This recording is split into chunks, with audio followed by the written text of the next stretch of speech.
Second half of the Monday night doubleheader, Los Angeles Chargers at the Arizona Cardinals. Monday night, 9 o'clock. The Chargers favored by 2.5 here against the Cardinals. The Chargers are 3-2. The Cardinals are 2-4.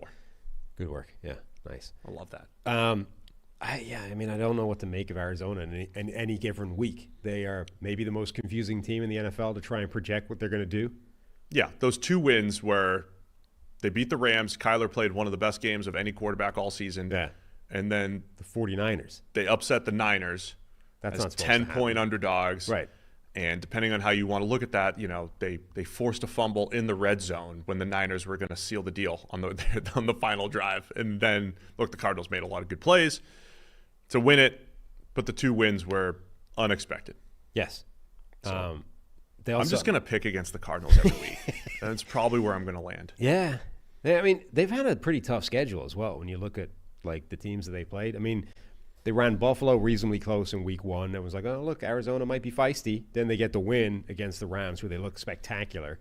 They lose to Detroit. They lose to Washington, who it turns out are a lot better than people were expecting them to be. Then they get that win against San Francisco, and then they lose to Green Bay in a fairly conclusive beatdown. But the Packers are now looking really good. So, it's a tough schedule, but they just seem to show up for these random games that could come anytime. I want to put so they're tough to predict, and I want to try to put the Chargers into perspective here. They're sitting here at 3-2. They've already had a bye, so they're a little behind as far as playing football games compared to some of the rest of the league. But what we've seen through 5 games is the run-heavy approach, the slow approach. There's fewer plays, there's fewer points. It's more run-heavy. The pass defense has been fantastic. The run defense has been fantastic. One loss to the Steelers when they lost both tackles. Justin Herbert was battling 3 to 6 injuries in that game, and they lose to Pittsburgh. The following week, they go to the Chiefs with Derwin James suspended, both tackles out again, Herbert with 3 to 5 injuries, and just completely depleted, and they lose by 7, right? They lose by a score. They had a 10-point lead. Chargers might be really good as far as like playing this style, compressing the game, keeping everything tight, and then it comes down to this, hey, let's got to make a few plays down the stretch to win it. So if they are healthy, do they upset the Chiefs that week? And are they sitting here at 4-1? And maybe it's a little different. So I'm trying to the Harbaugh style is implemented immediately. We were wondering how quickly will this happen? They don't have dudes to throw to, so they're going to completely change the game, and they're doing it. So they're a fascinating team, and I don't think they play the Chiefs again until Week 18. I would love to see full-strength Chargers against full-strength Chiefs, and if the Harbaugh style is ready to actually approach them in the West there. I still can't make any sense of what they've done to Justin Herbert, though. And I understand, as you said, he's been battling multiple injuries for the majority of the season.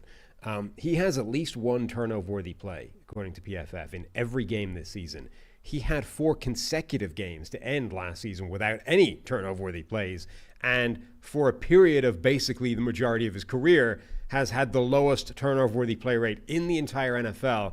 You're like, if they were going to create this J.J. McCarthy, Harbaugh style of offense, you'd be like, Herbert might actually be phenomenal at that because he never puts the ball in harm's way. Well, they've got him doing that, and somehow it's created this increase in turnover-worthy plays. I don't know why that's happened. A couple of them, there were fumbles late in the pocket, did it against Carolina, was it last week? Trying to make something happen a little late. I don't know if that's a part of it. I don't know if he feels is this just really variance or contained? Yeah, that's the thing. Is this just variance, or is restricting how much you let him do anything, essentially?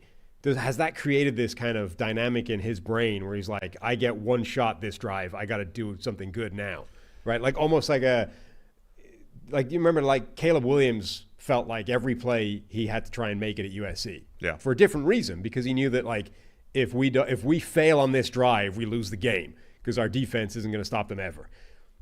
Herbert has the same pressure on him, but for a different reason, because it's in his brain he gets X opportunities in the game, and if he doesn't take advantage when they show up, he doesn't get another shot. It's going to be the run game, it's going to be the defense. He's only being given a certain amount of times to actually make a play, is that creating this like false economy in his head where he's trying too much? I see some of that because, I'm looking through last week, fumble in the red zone. That's what it was. I think he ended up recovering. I think he is trying to do too much on those plays. If they weren't sitting here at 3-2, we would be having more of a Justin Herbert conversation here because he's got 6 touchdowns and 1 actual pick. Yeah. The turnover-worthy plays, again, try too hard, fumbles in there. PFF passing grade of 58. I mean, this is by far the worst play-by-play grading of Herbert's career. But it's like he matters less because they're putting the ball – they don't run as many plays. They're a run-heavy team, and they're playing great defense. So he's kind of having a Justin Fields-like season, basically. Yeah, but like they've turned him into whatever Justin Fields is but like right now. Normally you would assume that if you are shrinking down his responsibilities and effectively turning him into a game-managing style of quarterback, you would assume that either it would maintain or there would be a corresponding improvement in all of his sort of efficiency metrics. But actually, everything is down. Yards per attempt is half a yard. Yards per attempt, is half a yard down from last year. His turnover-worthy play rate, as we said, has spiked. It's doubled. His big-time throw rate is down. His adjusted completion rate is down. His sack rate, or pressure to sack rate, how often do you end up in a sack when you're pressured? Herbert's been really good at that consistently through his entire career. This was the worst percentage of his entire career. Like every efficiency measure of what he's doing is worse than it usually is. It probably coincides with your receivers are Quentin Johnston and Josh Palmer and Ladd McConkey. I think Ladd's been fantastic for a second-round rookie, but it probably coincides with that in the whole style. It'll be fascinating to watch where Herbert goes. I mean, the other way of looking at this is the Chargers are 3-2, and Herbert hasn't played well, sniffed the ceiling that we've seen him have, just the potential that he's had already in the NFL. Never mind the theoretical potential everybody also thinks that he has. So should be a good one. That'll keep us up late on Monday night. The Chargers favored by 2.5 here at Arizona. I already told you I'm picking against Arizona for the rest of the year. Yeah, I think otherwise. Not much sure I'm doing it for the rest of the year, but I'm definitely doing it this week. Give me the Chargers. You'll take the Chargers. Harry also taking the Chargers. Thanks for watching all the way to the end of our video. For more great content, click here to subscribe and here to watch another video. We'll see you again soon.